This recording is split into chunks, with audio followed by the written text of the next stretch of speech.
Welcome back to another episode of Rameumptom Ruminations. I'm still the host, Scott.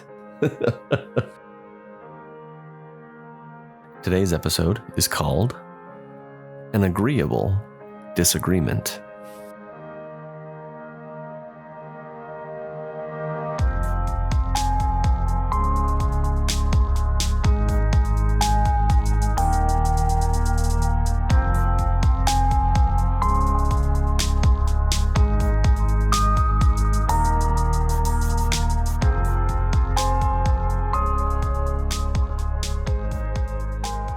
Thanks for coming back to listen to another episode of the show.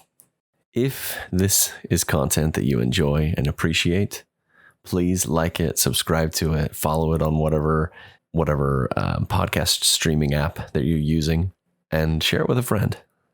Thanks to all those that have reached out to me either through Facebook or on comments on the YouTube channel. I love reading the feedback of the listeners. And I haven't done an episode like this in a couple of months where it's just a responses episode, but I'm going to read a couple of the comments and discussions that I had with some of the listeners in the background because I thought that they would be interesting and enlightening for the listeners. Now, I haven't done the shameless self-plug in about a month. Like I said, I'll probably do this just about once a month, but if you're financially able and so inclined, please consider going to Rameumptomruminations.org and clicking the donate button. Thanks to those that have already donated, and thanks to those that will donate in the future. I do have one more announcement that is not a shameless self-plug. I'm going to do an Exmo book club of sorts. I'm collaborating with a creator on YouTube and TikTok under the name Analyzing Mormonism, where she and I will be reading through No Man Knows My History. We're going to split it up into a couple of chunks, and we're going to discuss, and we would love to have the listeners read along with us. If you have insights or comments or questions about the text, shoot me a message on Facebook or on YouTube or on the Rameumptomruminations.org website.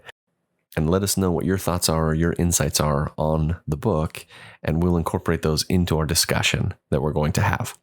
What our plan is currently for this Exmo book club is we're going to break No Man Knows My History into 5 parts. So that should be digestible for the audience. Part 1 is going to be chapters 1 through 7, and we'll go through the rest of the book doing 7 chapters at a time and then discussing the content. And then the final episode, episode 5, we're going to go through the appendices because there's a lot of really interesting information in the back of the book. I mentioned it briefly on the Facebook page that we're going to be doing this. And just for the timing of when I've been doing these episodes, I recorded and edited the previous 2 before this whole idea came to fruition. So I hope that you have enough time to jump in on this with us. If not, do some reading, shoot us some messages before episode 2 comes out. Episode 1 hopefully will be next week. At the latest, it will be the following week. So we're talking the first week of April or the second week of April. And for those off in the distant future, that's April of 2022. After we finish this book, I think I do want to start doing an ex-Mormon book club of sorts where we bring a guest on and we discuss a book through the lens of Mormonism. It doesn't have to be a book pertaining directly with Mormonism. We could read 1984 or whatever the book might be, and then look at it and analyze it as it pertains to Mormonism. After I did the episode with Radio Free Mormon, I got an infusion of new listeners. And a lot of people were going back through the catalog, listening to older episodes and shooting out some messages to me about those older episodes. So I'll respond to a couple of those, and hopefully we'll have an interesting chat about it. So a few episodes back, I had a listener make this comment, and they said, "Off topic, I think you'd be perfect to narrate guided meditation. So soothing. Ramble on, pilgrim." When I read that, oh man, I had such a good laugh. That was awesome. And I actually had a number of other people reach out and say the exact same thing. Another listener says, "It's true. I came to this podcast for the RFM interview, but I stayed for the voice." One of the most consistent things that my teachers told me when I was in middle school, high school, that I had the perfect voice for radio. And it kind of frustrated me when I was a kid because at the time, radio was not very popular. The CDs were the big thing. When I was a young teenager, it was the Walkman and the Discman. And then when I was in high school, we started having MP3 players and iPods and such. And so the idea of having a voice for radio meant very little to me. That is, until podcasts became a thing. My response to a few of these people is that I really enjoy the compliment, and hopefully the content is at least halfway decent enough to keep you sticking around for more than just my voice. But as another listener said, he's one of my faves to put on as I'm going to bed, then listen to again later so I don't miss the content. So if you only use this to help you fall asleep at night, then sweet dreams. And I'll see you tomorrow when you listen again. Anyway, I got a good kick out of that. I thought maybe some of the other listeners might as well. Before I get too far into this, I want to say thank you to RFM for letting me co-host a show with him, because that was it was awesome to get a number of new followers from his audience that might find some benefit from the episodes that I'm producing. So again, huge thank you to RFM for letting me share the sound space with him for a minute. Now, this is for more directed at my nerdy audience. I had a listener ask me if I've ever thrown a controller. And this is in reference to some of the comments that I made about playing From Software games, the Dark Souls, Bloodborne, Sekiro, and now the latest Elden Ring. And yes, I have thrown a controller exactly one time. It was while playing Sekiro. And for those that have played it, there's a specific boss that you fight that's a giant ape, and he's really hard. Halfway through the fight, he comes back to life and is even tougher and crazier than before. Near the end of the game, you can fight this boss again, and you go through, you know the mechanics already. It looks like it's going to be a tough fight, but you've already learned how to fight this type of boss. But the developer didn't throw just one of these apes at you. They threw two of them. So you had to dodge two of these giant apes in this crazy fight. Anyway, it was in that specific fight that I threw a controller one time.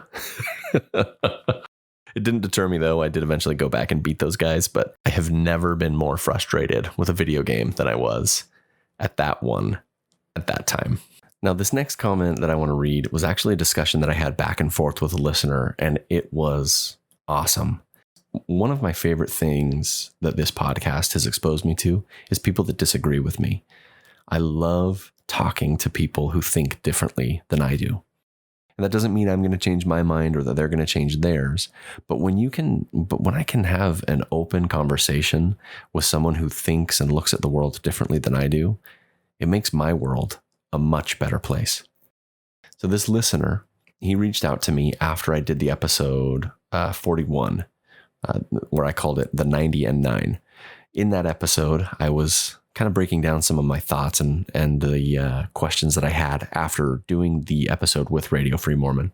And in that episode, I contrasted the parable of the sheep with the 90 and 9 and the shepherd going after the one. And I contrasted that with the church. And this listener came back to me. He is a believer. His wife has left the church. And he came back with some awesome insights. Now, although my opinion of this subject didn't change, the way I look at it did, because I listened to what this guy had to say. It was a fantastic conversation. I'll read you some excerpts of what he said, and I'm not going to dox him, and I'm not going to say any of his information, so I'm just going to kind of read the bulk of what he said, and then I'll talk about some of my responses, and then he responded to me again, and we had this really great back and forth. The reason I want to share this is because this is how I talk to my wife when I go over some of these subjects.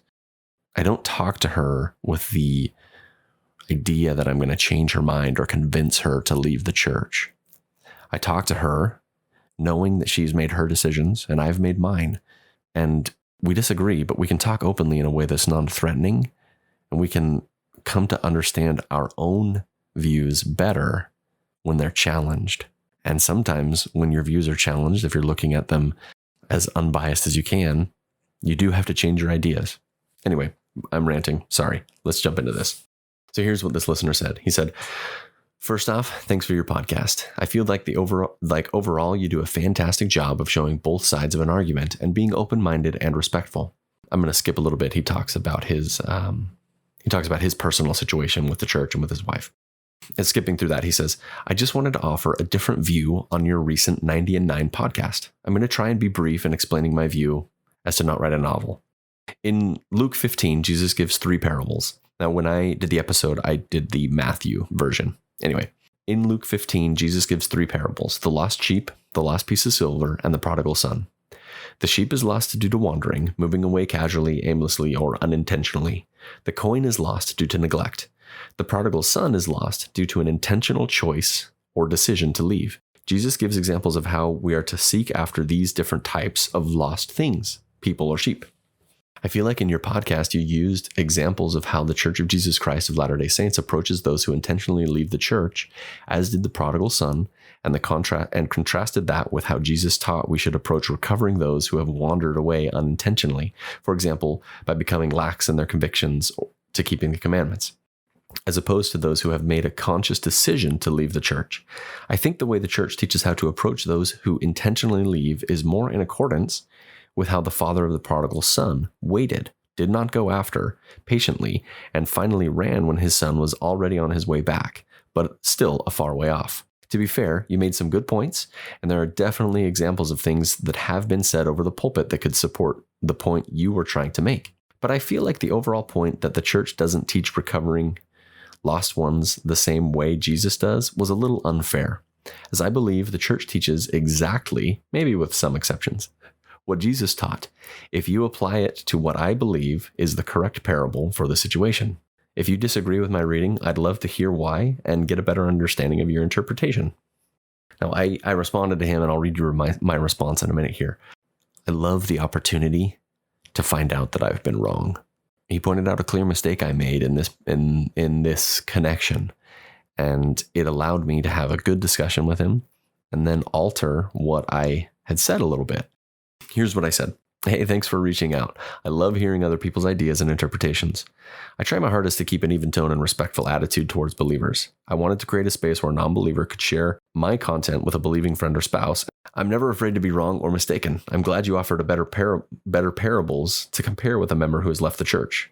I agree, the prodigal son might be a better comparison than the 99 that I used. The hard part with this situation is that Jesus said those to a very different audience than the world we live in today. I would have stayed a member if there were better answers to the questions that I had. I also would have stayed if there were space for non-literal belief. If we're using the prodigal son, the situation would be slightly different. The son would go to the father with questions or concerns, and they either be ignored or get evasive answers. And after that, the son would decide to leave." So in this, I just offered maybe a recontextualization of the parable to try and make it fit better with the situation that many of the ex-members of the church are faced with. And so I'll jump to his response. And on this one, I'm going to cut out a little bit because he goes into some detail about his personal life. And so I'm not going to read that. He says, "That's a very good point about it not necessarily being a relatable situation to a lot of people who have decided to leave the church, especially since there's a perception that people leave just because they want to sin or live a different lifestyle, which I think rarely is the case." Again, I'm going to skip a little bit because he talks about his own personal experience here. And then he says, after relating some of that and some nuance with beliefs, he says, "So I think some answers to questions or issues can be individual, which can't really be addressed by the church as a whole, which is where the comparison falls apart a bit. But I can see where there are other questions where the church could give answers or apologies on overarching questions or issues, and it doesn't. So from that perspective, I don't think it's unfair to say that there's a reason the prodigal son left and that the father should come follow after him and give an apology or sufficient response if he expects the son to return. But it is a little bit of a stretch from the original parable. So I think to use it as an example of how the church does not follow the teachings of Christ is a little bit of a stretch as well. This is me jumping out of reading these comments. I really like what he said there. I think that overall the church really is trying to follow after the example of Christ. The members as a whole are trying to live their best lives and be good people. Where I think I might draw a line and maybe make a distinction is the example that the church leadership, the top 15, they don't follow this same sort of a pattern. They don't offer apologies. The example that they give isn't always in alignment with the messages that Christ taught.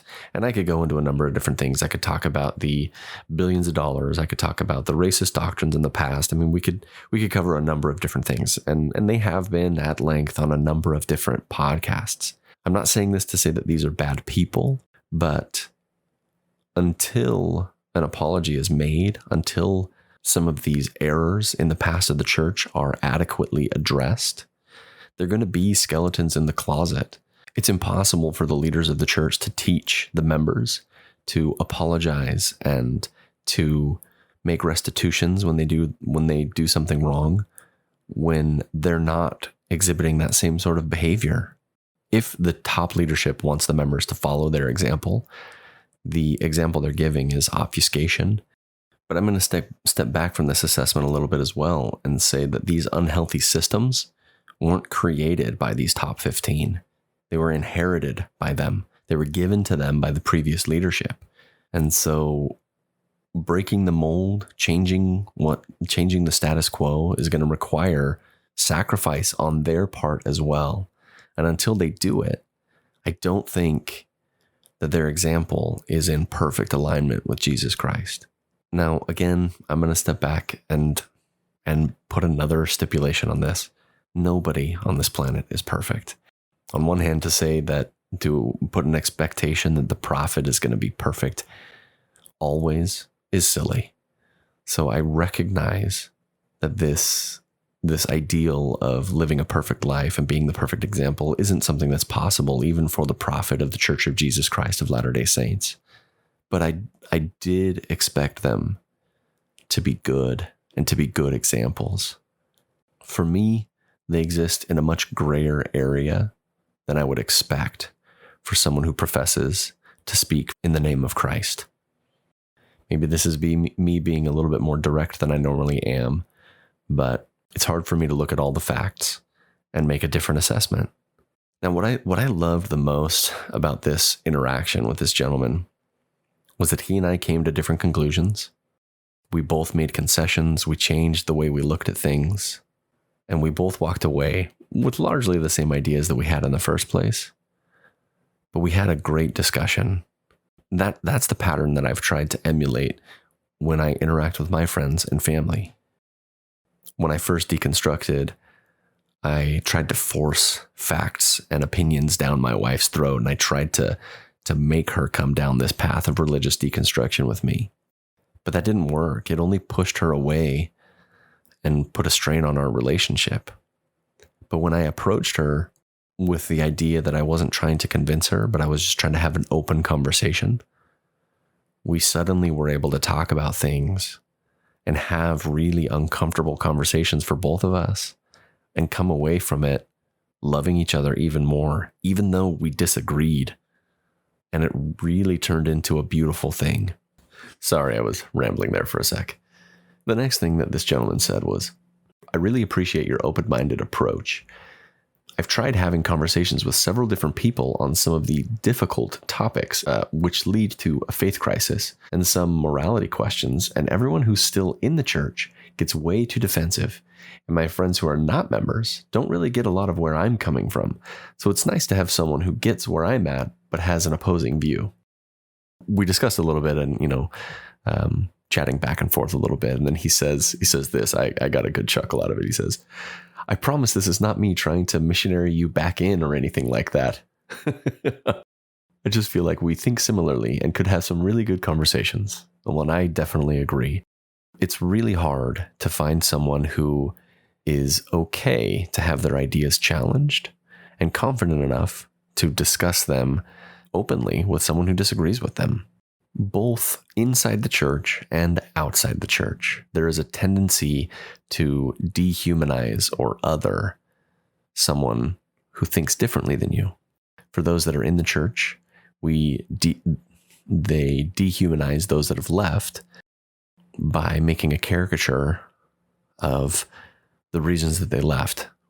They wanted to sin, they were too lazy, whatever the reason might be. And the fact that they're not willing to have an open conversation with us after we leave, it really dehumanizes us.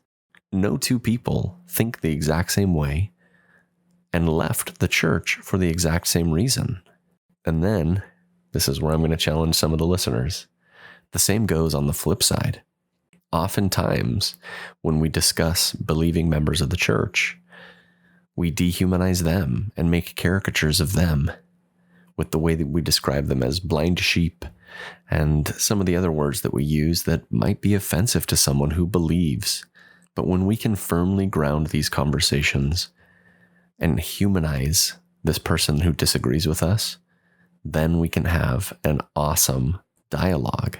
When we talk to our believing family and friends, don't go into it with the intention of convincing them to leave the church or to change their mind on X, Y, or Z subject.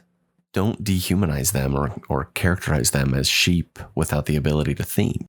When we talk to people who think differently than us, present the ideas, present the concerns that you may have had when you left, and then ask them, honestly, without judgment, what their views on it might be.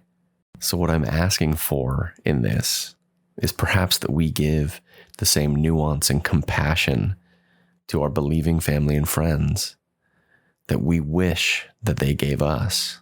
In my own experience, it's rare to receive this kind of compassion from a believer. But when I have, it's turned into a beautiful thing.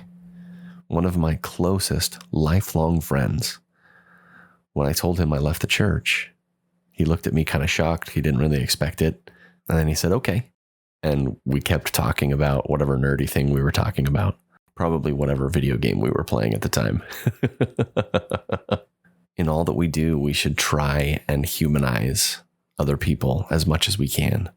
Because at the end of the day, we are one human race. And these distinctions that we create, believer, non-believer, those are just in our head. They're humans and we're humans. So I guess there is the wrong word there. We're all humans. And we are humans first. We are not Mormons or ex-Mormons first. We are not Europeans or Americans or whatever nationality is. We are not any of those things first. We are humans first. Because so many of these distinctions are completely arbitrary. The things that make us human and the things that make us who we are should join us so much closer rather than separate us for one or two disagreements on whether or not God exists or whether or not you were born on one side of a geographical boundary or the other. We are all humans. I haven't talked about some of the movies and shows that I've been watching for a minute, so I'm going to do that for a sec. For new listeners, I occasionally will talk about the movies and shows that I've been watching and the books that I've been reading and such, and relate it a little bit back to the church. I'm recording this in March of 2022, and just recently watched the show Turning Red with my kids, and I absolutely loved it. Such a beautiful show about a little girl who her mom is trying to coach her and teach her into being this polite little girl, perfectly obedient, and a small version of herself. But this little girl, in order to do that, has to push her emotions and feelings aside. She has to make herself smaller and trap herself in a little box in order to fit in and in order to conform with what her mom wants. And I won't spoil the ending for those that haven't seen it yet. It's beautiful. One of my favorite things about these stories is that you don't have to cut off who you are to have a relationship with someone that's different than you. And I absolutely loved the end of that movie. Such a great story. Sitting watching it in my watching it with my family, and my kids, my son and daughter that were old enough to understand. My other kid is a little bit younger. She's less than 2, so she doesn't really understand much. Anyway, my son and daughter were watching the movie. They were getting kind of nervous about her transforming and some of the awkward and uncomfortable situations that she was put in. But my wife and I were just laughing the whole time because we remember what it's like to be an awkward, uncomfortable 13-year-old kid with having disagreements with your parents and growing into the adult that you need to be authentic. And that's really what the show was about.